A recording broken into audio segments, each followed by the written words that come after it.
नमस्कार स्टूडेंट्स, कैसे हो आप सब लोग। आई होप आप लोग अच्छे होंगे। स्वागत है आपका मेरे ज्योग्राफी अलर्ट यूट्यूब चैनल पर। और आज हम डिस्कस कर रहे थे अपने chapter unit second chapter third की, जिसका नाम है जनसंख्या संगठन। और हमारी जो बेसिकली ये वीडियो है पार्ट सेकंड है। हमने पार्ट वन में क्या है डिस्कस किया था, लिंग अनुपात के बारे में डिस्कस किया था। और हमने डिस्कस किया था जो हमने पिरामिड के बारे में डिस्कस किया था और आयु संरचना के बारे में डिस्कस किया था। तो अगर आप लोगों ने मेरी ये वीडियो नहीं देखी है तो आप क्या है देख सकते हो, डिस्क्रिप्शन में जाकर आप मेरी वीडियो फर्स्ट देख सकते हो। और आज हम बात करेंगे ग्रामीण नगरीय संगठन के बारे में। तो बेसिकली क्या है, पहले हम ये देख लेते हैं कि ग्रामीण नगरीय संगठन होता क्या है। तो ग्रामीण नगरीय संगठन के बारे में देख लेते हैं कि जो जनसंख्या का ग्रामीण और नगरीय विभाजन क्या है निवास के आधार पर होता है। संगठन का मतलब है कि किसी भी देश की क्या है ग्रामीण और नगरीय जनसंख्या को देखना कि ग्रामीण और नगरीय जनसंख्या कैसी है, वहाँ का लिंग अनुपात कैसा है, वहाँ का व्यावसायिक संरचना कैसी है, जनसंख्या घनत्व कैसा है, रहने का स्तर कैसा है, सामाजिक आर्थिक दिशाएं कैसी है, आजीविका की दिशाएं कैसी है। तो बेसिकली क्या है, हमारे ग्रामीण नगरीय संगठन में इन चीज़ों को क्या है देखा जाता है। तो अब हम देख लेते हैं कि अलग अलग देशों में क्या है ग्रामीण नगरीय जो संगठन होता है वो अलग अलग पाया जाता है। उसमें बेसिकली क्या है अंतर होता है, मापदंड में अंतर होता है। और एक देश दूसरे देश से क्या है भिन्न भी होता है, उनकी आर्थिक दिशाएं भी भिन्न होती है, फिजिकल कंडीशन भी अलग होती है, जिसके कारण क्या है उनको अलग अलग भागों में बांटा जाता है। तो हम पहले ये देख लेते हैं ग्रामीण क्षेत्र क्या होते हैं और नगरीय क्षेत्र क्या होते हैं। इनकी भी क्या है डेफिनेशन देख लेते हैं। नगरीय क्षेत्र की डेफिनेशन क्या है और ग्रामीण क्षेत्रों की डेफिनेशन क्या है। तो ग्रामीण क्षेत्रों में वे लोग होते हैं जो क्या है प्राथमिक कार्यों में क्या है संलग्न होते हैं, जो प्राथमिक कार्य करते हैं। प्राथमिक कार्य वो होते हैं जो हमारे खेती हो गई, खनन से संबंधित जिसका क्या है हमारा प्रत्यक्ष रूप से संबंध होता है, कृषि हो गई। तो ये क्या है हमारे क्या कहलाते हैं प्राथमिक क्रियाएं कहलाती है, जो कि लोगों के द्वारा की जाती है। और नगरीय क्षेत्र वे होते हैं जो जिनमें क्या है जो जनसंख्या होती है, अधिकांश जो कार्यशील जनसंख्या होती है वो क्या है गैर प्राथमिक कार्यों में क्या होती है संलग्न होती है, कार्य करती है। तो वो हमारी क्या कहलाएगी नगरीय क्षेत्र कहलाएगा, जो जनसंख्या गैर प्राथमिक कार्यों में लगी हुई है। और ग्रामीण क्षेत्र वे कहलाएंगे जो जनसंख्या हमारी प्राथमिक कार्यों में संलग्न है, वो हमारी क्या कहलाएंगे ग्रामीण क्षेत्र कहलाएंगे। आई होप आप लोगों को समझ में आया होगा।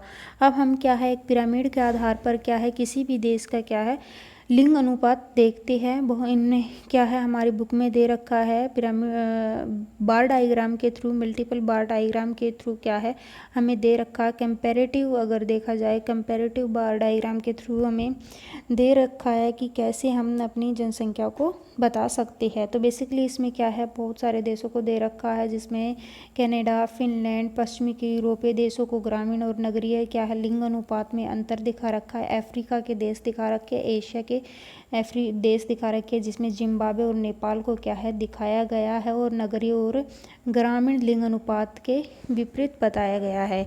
तो इसमें बहुत सारे कारण भी बताए गए हैं ग्रामीण नगरीय लिंग अनुपात के, ये हम देख लेते हैं। ये हमारा क्या है कंपैरेटिव बार डायग्राम है, जिसमें क्या है एक में ग्रामीण नगरीय क्या है जनसंख्या हमारी दिखा रखी है। और इसमें बेसिकली क्या है प्रति 1000 पुरुषों पर महिलाओं की संख्या को क्या प्रदर्शित कर रखा है। ये हमारे फिनलैंड की दिखा रखी है, कनाडा की दिखा रखी है, न्यूजीलैंड की दिखा रखी है, ब्राज़ील, जिम्बाब्वे और नेपाल। अलग अलग कॉन्टिनेंटल के अलग अलग क्या है हमें देश ले रखे हैं। फिनलैंड हमारा यूरोप से हो गया, कनाडा हमारा उत्तरी अमेरिका से हो गया, न्यूजीलैंड हमारा ऑस्ट्रेलिया के पास में जो है वहाँ से हो गया, और ब्राज़ील हमारा दक्षिणी अमेरिका से हो गया, जिम्बाब्वे हमारे अफ्रीका से हो गया, नेपाल हमारा क्या है एशिया से हो गया। तो अलग अलग कॉन्टिनेंटल को क्या है लेकर उनके देशों को क्या है प्रति 1000 पुरुषों की तुलना में स्त्रियों की संख्या को दिखा रखा है। और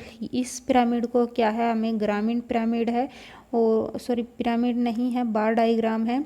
और ये क्या है हमारी जो है नगरीय बार डायग्राम को दिखा रखा और महिलाओं की संख्या को इसमें बेसिकली दिखा रखा है।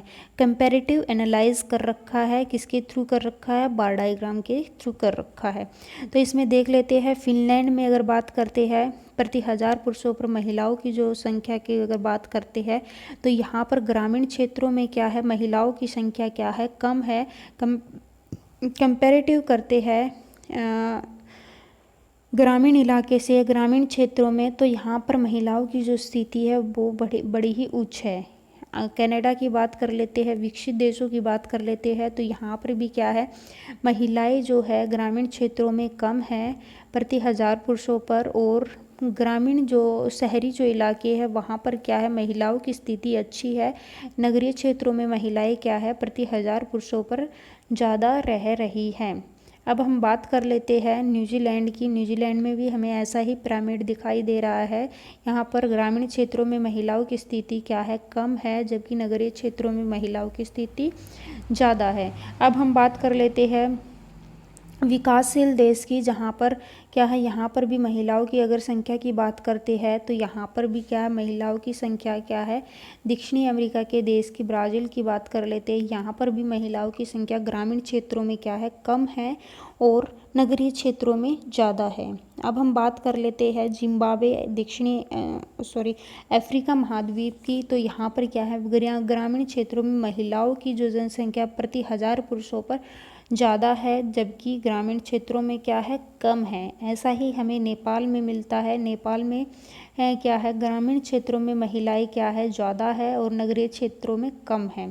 तो ये जो है हमारे अविकसित देश हो जाते हैं, ये हमारे विकासशील देश हो जाते हैं, ये हमारे क्या है, विकसित देश हो जाते हैं, जहाँ पर क्या है, नगरीय और ग्रामीण नगरीय लिंग संगठन के बारे में हमें बता रखा है। तो इसके भी बेसिकली हम कारण देख लेते हैं, कौन कौन से कारण हैं कि महिलाओं की जो स्थिति है विकसित देशों में ऐसी और विकासशील देशों में या विकसित देशों में इतनी कम है। तो बहुत सारे कारण हैं जिसके कारण क्या है, महिलाओं की जो स्थिति है इन देशों में आपको ज़्यादा मिल जाएगी। तो इसमें क्या है, जो ग्रामीण इलाके हैं यहाँ पर अगर कंपैरेटिव बात की जाए विकसित देशों की, यहाँ पर क्या है, नगरीय क्षेत्रों में क्या है, रोजगार के अवसर ज़्यादा है।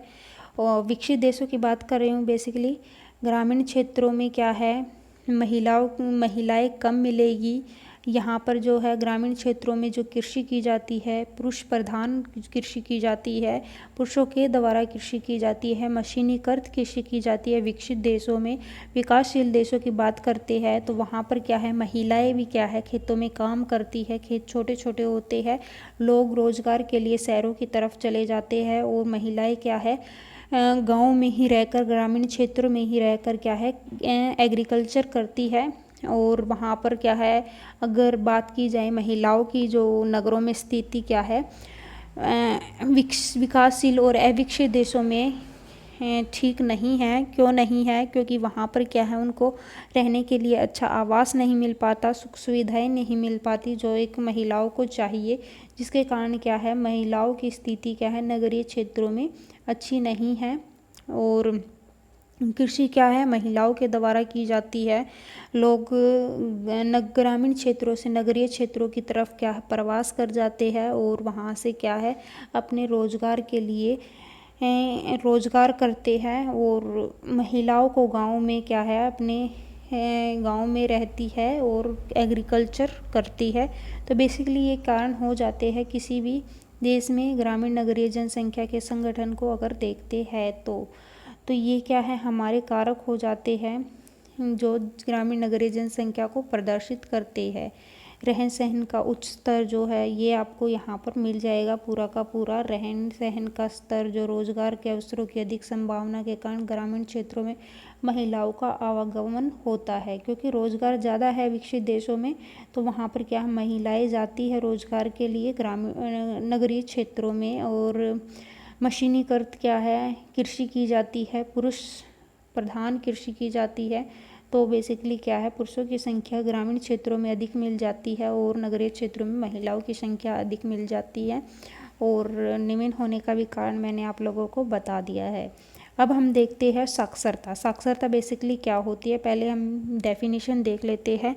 तो भारत की ही बात कर लेते हैं। साक्षरता 7 वर्ष से अधिक आयु वाली जनसंख्या में उस प्रतिशत को सूचित किया जाता है जो पढ़ लिख सकती है और जो समझ सकती है पढ़ा हुआ, उसको क्या कहते हैं, साक्षर व्यक्ति कहते हैं। तो किसी भी देश की अगर साक्षरता की बात की जाती है तो देश में साक्षरता जनसंख्या अनुपात में उसका सामाजिक, आर्थिक और विकास का सूचक होता है। कोई भी देश होता है उसमें क्या है, सामाजिक आर्थिक सूचक, जो विकास का सूचक क्या होती है, हमारी साक्षरता ही होती है। रहन सहन का स्तर कैसा है, महिलाओं की सामाजिक स्थिति कैसी है, शैक्षणिक सुविधाएं क्या है, सरकार की नीति क्या है, आर्थिक विकास कैसा होता है, आर्थिक विकास का स्तर कैसा है। तो ये हमारा डिपेंड ऑन लिटरेसी पर होता है, साक्षरता का ही कारण होता है, जिसके परिमाण क्या है, किसी भी देश को विकसित और विकासशील बताया जा सकता है। जिन देशों में क्या है, जनसंख्या साक्षर होती है, शिक्षित होती है, वहाँ आपको विकास ज़्यादा मिलेगा कंपैरेटिव जहाँ की जनसंख्या बिल्कुल अनपढ़ होती है या कम पढ़ी लिखी होती है, वहाँ पर आपको निम्न आर्थिक विकास मिलेगा। और जहाँ पर साक्षरता या लिटरेसी ज़्यादा होती है वहाँ पर आपको विकास अच्छा मिलेगा। तो ये भी एक कारण है। अब बात कर लेते हैं विश्व में साक्षरता कितने प्रतिशत है। तो विश्व में लगभग की बात कर रही हूँ मैं, अप्रोक्स की बात कर रही हूँ, तो 83% क्या है, 83% जो व्यक्ति है वो क्या है, पढ़े लिखे हैं। और 17% जो जनसंख्या है वो क्या है, अनपढ़ की कैटेगरी में आती है। 17% जनसंख्या क्या है, अनपढ़ है या कम पढ़ी लिखी है। और 83% व्यक्ति पढ़ और लिख सकते हैं। तो ये जनसंख्या क्या है हमारी बताती है। अब हम देख लेते हैं, ये क्या था, हमारा साक्षरता था, लिटरेसी था। अब हम देख लेते हैं व्यावसायिक संरचना के बारे में। व्यावसायिक संरचना क्या होती है, व्यावसायिक संरचना का मतलब है कार्यशील जनसंख्या। 15 से 59 आयु वर्ग के में स्त्री और पुरुषों की जनसंख्या। व्यावसायिक संरचना का मतलब होती है उसमें क्या है, 15 से 59, मैंने आपको ऊपर भी बताया था जब हमने बात की थी आयु संरचना के बारे में।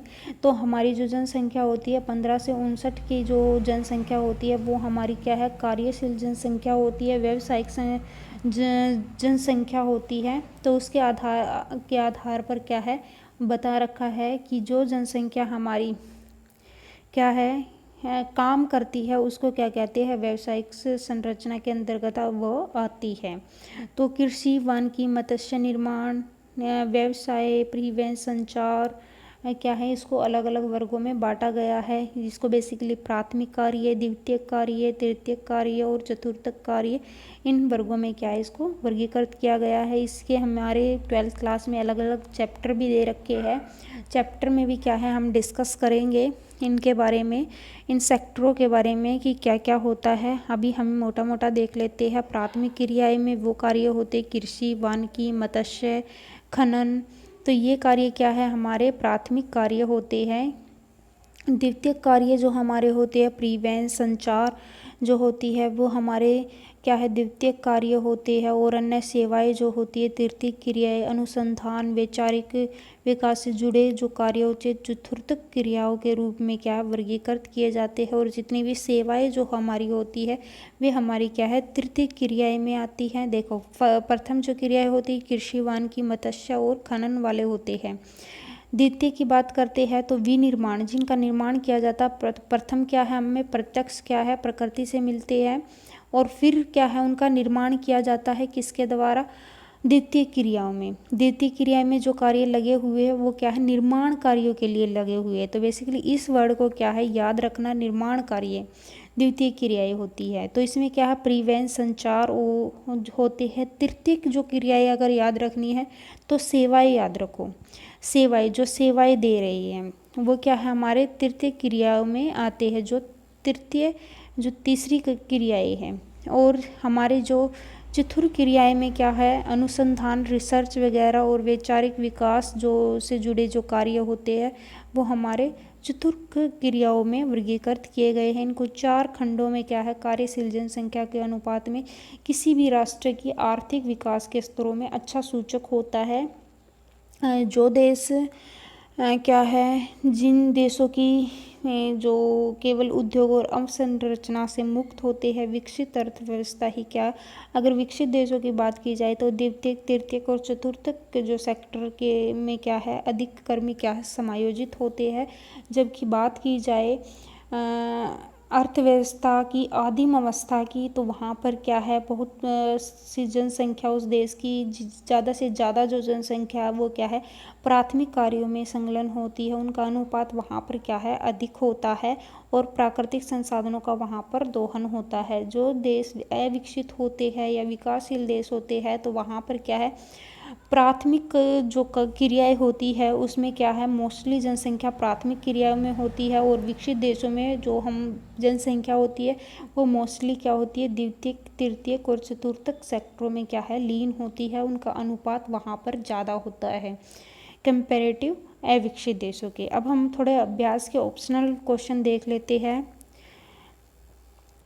ऑप्शनल क्वेश्चन आप लोग मुझे कमेंट्स करके बता सकते हो बेसिकली, पर मैं आप लोगों को वैसे बता देती हूँ कि निम्नलिखित में से किस राज्य अमेरिका संयुक्त राज्य अमेरिका में लिंग अनुपात को निम्न किया गया है, तो वो आप मुझे बताना। मैंने आप लोगों को यूनिट वीडियो फर्स्ट में क्या है पार्ट 1 में बताया हुआ है, ये क्वेश्चन आपका पार्ट 1 में आ जाएगा और फिर ये भी आपका है पार्ट 1 में आ जाएगा और ये भी आपका पार्ट 1 में आ जाएगा। तो आप मुझे कमेंट करके बताना इनके आंसर, मैं आप लोगों का कि कमेंट्स का इंतज़ार करूँगी। आई होप आप लोगों को मेरी वीडियो पसंद आई होगी। अगर पसंद आई है तो मेरी वीडियो को लाइक कीजिए, सब्सक्राइब कीजिए, शेयर कीजिए और ऐसे ही देखते रहिए। नमस्कार, थैंक